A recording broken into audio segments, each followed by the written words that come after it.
Hey everyone, welcome back. This is the video for home learning number 4. All right, with that having been said, let's jump right in. Number 1 is a circles question. And in this one, I see two secants, PR and PS. Let's write in what we know. We know that RPS is 35 degrees, so that's this guy. And we know that arc RS is 121. That's that guy out there. And what do we want to find? We want to find the arc of WT, that guy right there. All right. So I know I'm in the two secant scenario and I'm dealing with angle measures. So this means that I only need one auxiliary line. I don't need two because I'm not finding side lengths. So I can either draw my auxiliary line from W to S or from T to R, depending on how you want your triangle to look. I'm going to choose to draw mine from W to S. All right. Now this has done three things for me. It has created inscribed angles RWS as well as inscribed angle WST, but it's also created this little triangle over here, P, W, and S. And my goal is to get this arc length right here, which is the arc that the inscribed angle WST intercepts. So I really want to find what this angle is right here, and then I just double it to find X. All right, so we're going to use our inscribed angles, and I'm going to start with RWS, which is half of the arc RS.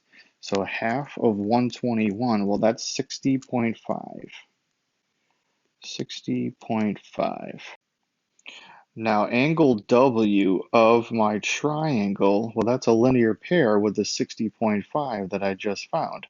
So to get angle W, all I got to do is subtract 60.5 from 180, and that just happens to be 119.5. That's angle W right there. And now I'm just going to use my triangle sum theorem to get angle S right over here. And when you do that, angle S becomes 25.5. Now I can find the arc WT. WT is equal to just 25.5 times 2, which gives us 51. All right. Next up, number 2. What do we got here? We have right triangle RST, and I see that I have an altitude SV going to the hypotenuse RT. So RT is my hypotenuse, which makes angle S up here my right angle. And as soon as you see this, you see an altitude going from the right angle to the hypotenuse, alarm should be going off in your head, mean proportional, mean proportional. And if you recall, that's the one where you have triangle number 1, triangle number 2, and we have the big triangle on the outside. We also know that this angle, angle R, and this angle up here, VST, are congruent to each other. And we also know that angle T out here and angle VSR are also congruent as well. So now we can fill in our other givens. We are given that RV is 4.1, TV is 10.2, and we want to find the length of ST out here. Now, the hard part is redrawing the triangles for ourselves, but we only need two triangles. So how are we going to know which two triangles to choose? Well, we do that by looking at ST out here. That's the side we want to find, right? Well, what two triangles have ST in common? Well, that's the big one and triangle number 2. So bam, those are our two triangles that we wanted to redraw.